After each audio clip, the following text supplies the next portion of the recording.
통합 기능은 뭐냐면 여기 표가 3개 있어요. 이 표의 3개의 값을 여기에다가 통합을 하고 싶어요. 학과별, 그 다음에 인증별, 평균을 구하려고 합니다. 이때 쓰는 게 이제 통합이라고 하는 건데 비슷한 형식의 데이터를 하나의 표로 통합하는 걸 말해요. 통합을 먼저 해볼게요. 자, 블럭을 이렇게 먼저 잡아요. 답 나올 곳에 블럭을 먼저 잡고 데이터에 가시면 데이터 도구 부분에 통합이라고 하는 메뉴가 있습니다. 눌러서 들어가실게요. 그러면 이런 창이 하나 뜨실 거예요. 함수는 어떤 걸 하실 거냐고 묻는 거예요. 평균을 할 거죠. 그러니까 평균. 어떤 함수들이 있는지는 봐두세요. 참조는 어디를 참조할 거냐고 묻는 건데요. 이 표 3개를 참조할 거니까 학과부터 마지막까지 추가, 또 학과부터 마지막까지 추가, 또 학과부터 마지막까지 추가, 또 있으면 또 추가. 우리가 하려고 하는, 통합하려고 하는 표가 지금 3개잖아요. 그러니까 요 범위를 여기로 몰아주는 거예요. 크게 볼까요? 요 상태인데 여기 학과부터 여기까지를 잡아서 추가, 여기 학과부터 여기까지 추가, 또 여기서부터 여기까지 추가 하면 이렇게 영역 3개가 추가가 된 거죠. 더 있으면 더 하시면 된다고 얘기하는 거예요. 자, 그 다음에 첫 행하고 왼쪽 열을 체크할 건데 이걸 왜 하는 거냐면 나중에 이게 이제 모을 때 여기 보시면 이 학과가 순서가 어때요? 똑같지 않죠? 자료의 학과 순서가 다 달라요. 그래서 같은 학과끼리 계산을 해야 될 거 아니에요. 그걸 첫 행, 왼쪽 열, 요걸 근거로 해서 통합을 하라는 뜻이에요. 여기 위에 있는 행하고 여기 왼쪽에 있는 열 기준으로 통합을 하라고 알려주는 거라고. 그래서 첫 행하고 왼쪽 열을 체크하는 거예요. 이렇게 해서 확인을 하면 평균을 계산해 줘요. 여기서는 전자공학부가 정보인증의 전자공학부가 여기고 여기서는 전자공학부가 여긴데 여기는 다 똑같으니 그런데 교육학을 한번 볼까요? 교육학은 여긴데 다음 거는 교육학이 여기고 또 다음 건 또 여기잖아요.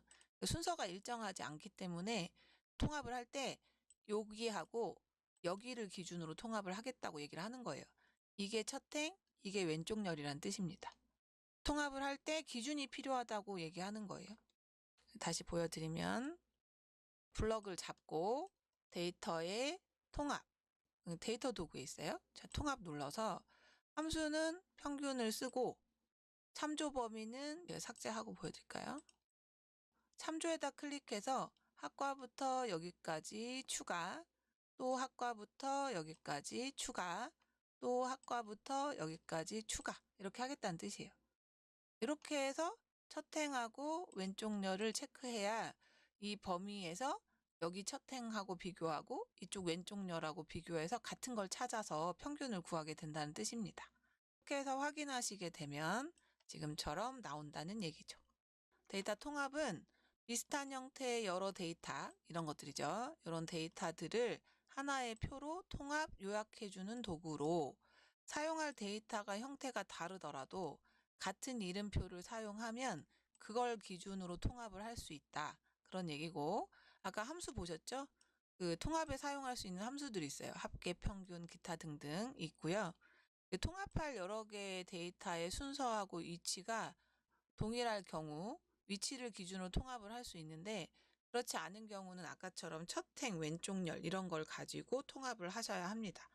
지금은 같은 시트에 있는 걸 하고 계신데 시트가 달라도 통합이 되고요. 아예 문서가 달라도 통합이 돼요. 꼭 같은 시트에 있는 것만 통합이 되는 게 아니고 시트가 달라도 파일이 아예 달라도 통합이 된다는 뜻입니다. 자, 통합하셨던 거는 데이터 도구에 통합 눌러서 하시면 되고 결과는 통합을 실행한 위치에 셀에 표시가 됩니다. 지금은 이렇게 돼 있어서 그런데 제가 아무것도 없는 곳에다 통합을 할 수도 있거든요. 여기다 클릭을 하고 데이터에 통합을 눌러서 들어가는데 다 똑같이 하고 그냥 확인을 하잖아요. 그럼 이렇게 얘는 자료가 있어서 블럭 잡고 통합을 한 거고 얘는 없으니까 그냥 통합을 한 건데 그래도 통합이 잘 된다고요. 대신에 좀 다른 게 있어요. 얘는 원래 학부가 이렇게 처음부터 정해져 있으니까 요 순서대로 평균이 구해진 건데 얘는 잘 보시면 얘 순서랑 다르잖아요. 왜 그런 거냐면 첫 번째 표가 기준이라서 그렇습니다. 첫 번째 범위 잡는 게 있잖아요. 그게 기준이 돼요. 그래서 얘가 기준이 돼서 이런 식으로 통합이 된다고 얘기하는 거죠. 어디 딱히 지정하지 않고 통합을 하면 여기서 클릭해서 시작한 곳에 그 위치에 표시가 된다. 그 얘기를 하는 거죠.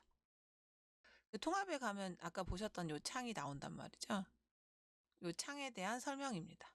자, 함수는 어떤 걸 써야 하고 어디를 참조할 건지, 그다음에 참조해서 추가, 삭제하실 수 있다는 뜻이고, 첫행 왼쪽 렬은 나중에 통합을 할 때 첫행을 기준으로 할 거냐, 왼쪽 렬을 기준으로 할 거냐, 둘 다다 할 거냐, 이걸 정하실 수 있고, 그 원본 데이터 연결이라는 게 있잖아요. 그러면 원본에다가 연결을 시켜준다는 거예요. 이 결과를 원본이 바뀌면 같이 바뀌도록 연결시켜 주는 것까지 가능하다고 얘기를 하는 거죠.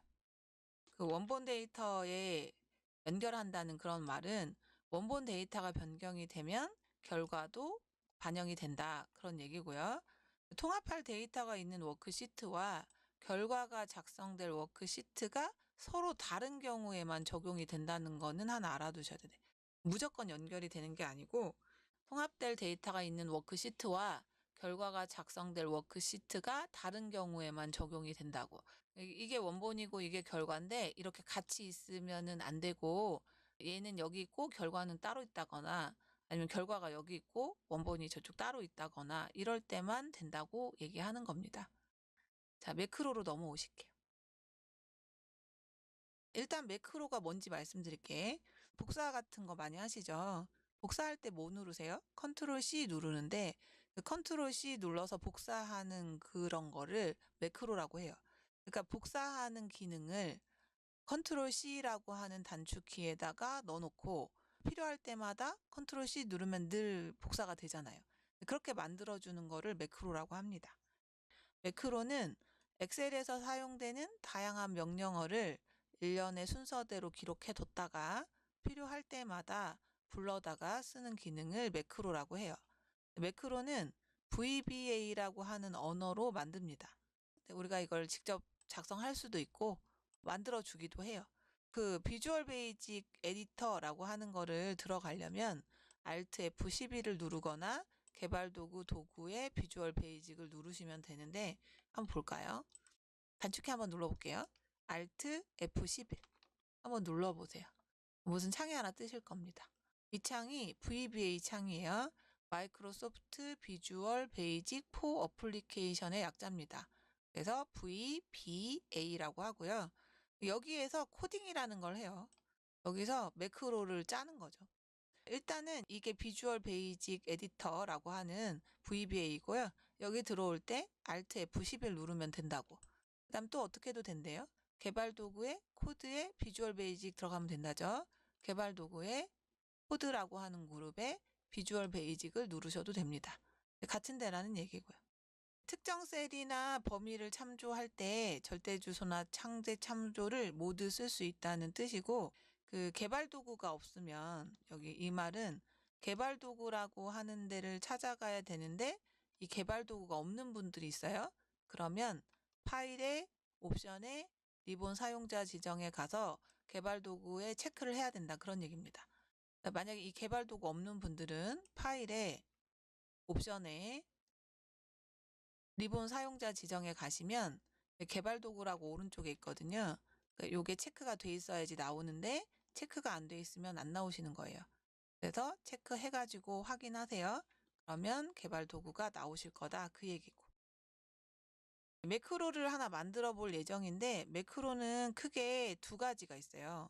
절대 참조로 기록이 있고 상대 참조로 기록이 있는데 알아두실 게 우리가 그냥 매크로를 기록하는 거는 이렇게 하는 거는 절대 참조로 기록을 하는 거고 밑에 상대 참조로 기록이 있는데 요거는 다른 얘기예요. 같은 게 아니에요. 참조할 때 상대 참조로 기록할 수도 있고 절대 참조로 기록을 할 수도 있는데 그러니까 우리 매크로는 기본적으로는 절대 참조로 기록이 돼요. 그런데 여기 개발도구 코드의 상대 참조로 기록이라는 걸 만약에 이걸 누르게 되잖아요. 그러면 상대 참조로 기록이 된다 라고 알아두시고, 그럼 그 상대 참조로 기록을 한다는 말은 무슨 말이냐면 그 셀 포인터의 위치에 따라서 매크로가 적용되는 위치가 달라진다는 뜻이에요. 매크로는 절대 참조와 상대 참조로 기록할 수 있다. 이렇게 일단 알고 계시고, 이제 매크로를 하나 만들어 볼 건데요. 매크로 기록 버튼을 한번 눌러 볼게요. 매크로 기록 누르시면 창이 하나 떠요. 이 매크로 기록 창에서 매크로 이름을 줄 수 있는데 딱히 안 하셔도 기본적으로 이름이 하나 나와요. 매크로 1인데 여기에다가 이름을 써서 넣을 수 있다는 거죠. 원래는 기본적으로 매크로 1, 매크로 2 같은 이름이 자동으로 부여가 됩니다. 그리고 이걸 지우고 우리가 이무대로 쓸 수 있어요. 근데 이 이름을 이번에는 평균이라고 한번 써볼게요. 매크로 이름을 평균이라고 하겠다. 이런 식으로 매크로 1이라고 써있던 걸 지우고 저희가 이무대로 쓸 수 있다고 얘기하는 거예요. 근데 이 이름을 또 지정하는 방법이 있다고요. 매크로 지정할 때 첫 글자는 반드시 문자여야 하고 숫자면 안 된다는 뜻이에요. 두 번째 글자부터는 문자, 숫자, 밑줄 문자 이런 걸 다 쓸 수 있다고. 대신에 이런 문자는 사용을 못 하시고요. 공백, 띄어쓰기도 못 해요. 매크로 이름 얘기하는 겁니다. 평균이라고 쓰고 있잖아요.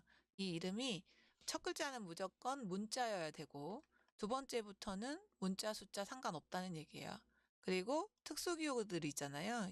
중요 표시라던가 물음표라던가 이런 것들은 여기 이름에 쓸 수 없다.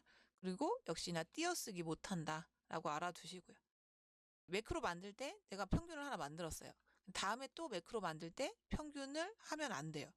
같은 문서에서는 동일한 이름의 매크로를 쓸 수 없는데 파일이 다르면 그건 괜찮아요. 같은 곳에서만 매크로 이름을 똑같이 못 쓴다고 알아두시고, 이 매크로 이름은 또 대소문자를 구별하지 않아요. 대문자나 소문자나 똑같다고 생각을 한다는 거죠. 나중에 필요하면 매크로 이름 변경할 수 있습니다. 매크로 이름 지정하는 것 중에 뭐 이렇게 이런 걸 문제로 주고 틀린 거 찾으라고 하거든요. 그런 거를 잘 구별하고 계셔야 된다는 얘기예요. 그래서 매크로 이름은 이렇게 만들어. 저희는 이제 평균으로 만든 거죠. 바로가기 키라고 나오는데 다음에 나오는 건 여기 얘기예요. 바로가기 키. 바로가기 키는 기본이 컨트롤로 시작을 해요. 컨트롤. 그리고 이 뒤에다가 넣을 수 있는 거에 숫자는 없어요. 매크로 바로가기 키는 영문자만 쓸 수 있다고 알아두셔야 돼요. 숫자 안 돼요. 이거는 영문자만 여기 칸에다 넣을 수 있고요. 대신에 지정을 안 해도 돼요. 지정을 하면 매크로의 단축키를 쓰는 거고 안 하면 안 쓰는 거고 이런 의미라고 알아두세요. 기본적으로 뭐가 나와 있어요? 컨트롤이 나와 있죠. 기본적으로는 컨트롤과 조합을 해서 쓰는데 그러니까 여기다가 C를 하나 쓸게요. 소문자 C. 소문자 C를 쓰면 컨트롤 C가 되는데 대문자 C를 쓰잖아요. 그러면 컨트롤 쉬프트 C가 되는 게 보이세요. 단축키는 기본적으로 컨트롤하고 같이 써야 되는데 소문자로 쓰면 그냥 소문자가 나오고 대문자로 쓰면 자동으로 또 뭐가 하나 더 붙어요. 쉬프트라는 게 하나 이렇게 더 붙는다는 얘기죠. 대문자로 했을 때. 소문자를 제가 이제 작은 소문자로 다시 한번 써볼게요. 자, 이렇게 했어요. 그러면 우리가 이제 컨트롤 C는 복사라는 걸 알고 있잖아요. 근데 컨트롤 C가 복사인데 매크로도 컨트롤 C라고 하게 되면 충돌이 생길 거 아니에요. 그러면 우선순위가 높은 게 있어요. 매크로가 우선순위가 더 높아요. 그래서 만약에 컨트롤 C를 진짜로 쓰게 되면 이 문서에서는 더 이상 C가 컨트롤 C가 복사가 아닌 거예요. 이 컨트롤 C는 요 문서에서는 요 매크로 단축키가 된다고.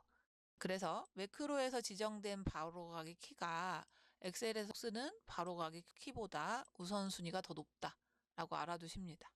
그리고 이것도 수정이 가능하세요. 나중에 매크로 저장 위치라는 게 나오잖아요. 자, 매크로 저장 위치 여기 말하는 거예요. 저장할 수 있는 위치가 3개인데요. 개인용 매크로 통합 문서, 새 통합 문서, 현재 통합 문서가 있죠. 현재 통합 문서는 현재 지금 쓰고 있는 문서에서만 이 매크로를 쓰겠다는 얘기가 되고, 새 통합 문서는 새로운 통합 문서 열 때마다 이 매크로를 쓰겠다는 얘기고, 개인용 매크로 통합 문서는 personal.xlsb라는 거가 돼요.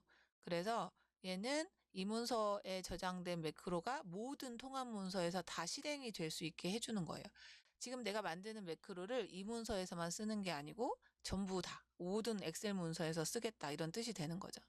엑셀이 시작될 때 엑셀 스타트라고 있는 곳에 있는 문서가 모두 열리는데 개인용 매크로 통합 문서는 이 폴더 안에 들어있다고요.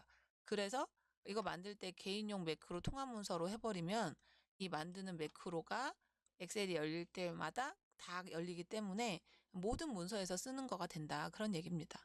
마지막 설명은 이 매크로가 뭐에 대한 건지 설명을 쓸 수 있다는 거예요. 이것도 써도 되고 안 써도 됩니다. 이렇게 해서 나오시는 것까지. 제가 이제 매크로를 하나 만들어 볼게요. 뭐 할 거냐면 여기다 평균 만드는 매크로예요.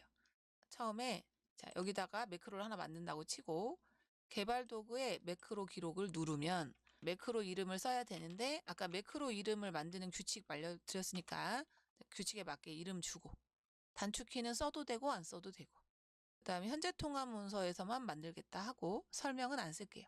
확인을 하고 나면 매크로 기록 버튼이 기록 중지로 바뀌어요. 그러면 이때부터 하고 싶은 일을 하면 되는데 여기다가 는 하고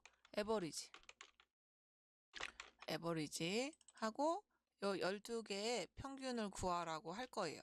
자, 그럼 다음에 채우고 이렇게 하고 빈 곳에 클릭하는 것까지 컴퓨터가 기억을 해요. 아까 확인 누르고 나서 이게 기록 중지로 바뀌고 나면 내가 하는 모든 일을 컴퓨터가 기록을 하고요. 마지막에 기록 중지를 누르면 매크로가 끝나는 거예요. 개발 도구의 매크로에 가보면 방금 만든 매크로가 평균이 보이고요. 이거를 편집한다고 눌러보시면 아까 처음에 보셨던 VBA 창이 열리면서 코딩이 된 게 보이는데 내가 아까 한 일들을 컴퓨터가 기록한 거예요. 이게 매크로 VBA입니다. 간단하게 보여드렸어요. 이제 실행을 할 거잖아요. 만들었으니까. 자, 실행은 개발 도구의 매크로에 가면 여기 만들어진 매크로가 보이니까 이거 눌러서 실행 하시면 실행이 되죠. 아니면 보기에도 있어요. 개발 도구 코드 매크로에 가도 되고 저는 개발 도구 코드에 매크로를 간 거고 보기에 가도 매크로가 있고 그 매크로에 매크로를 눌러서 가시면 또 같은 창이 나오죠. 또는 Alt F8 눌러도 매크로 창이 나오니까 이 세 가지 방법 중에 하나를 이용해서 실행을 하시면 된다는 뜻이에요. 만약에 단축키가 이제 바로 가기 키예요.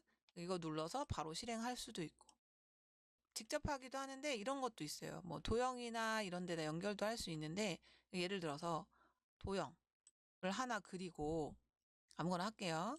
자, 도형을 이렇게 하나 그리고 이 도형에다가 내가 아까 만든 매크로를 연결해서 이걸 누르면 텍스트 상자나 워드아트 도형 같은 데에다가 매크로 연결해서 실행하실 수도 있고 버튼에다가 연결해서 쓰실 수도 있다. 그런 얘기입니다. 이 매크로 대화 상자는 이 매크로 눌렀을 때 나오는 요거 말하는 거예요. 실행, 한 단계씩 코드 실행, 뭐 편집, 만들기, 삭제 옵션 이런 거 보이시죠? 요거에 대한 설명입니다. 실행할 때 쓰고요. 한 단계씩 코드 실행하면 요거 한 단계씩 코드 실행하는 거. 다음에 편집 누르면 이렇게 안으로 들어가실 수 있다. 뭐 그런 얘기예요. 그다음에 삭제하려면 또 이제 클릭해서 삭제하실 수도 있고 옵션에 가시면 바로가기 키나 설명을 수정하실 수 있어요. 이런 것까지를 알고 계시면 된다는 얘기입니다.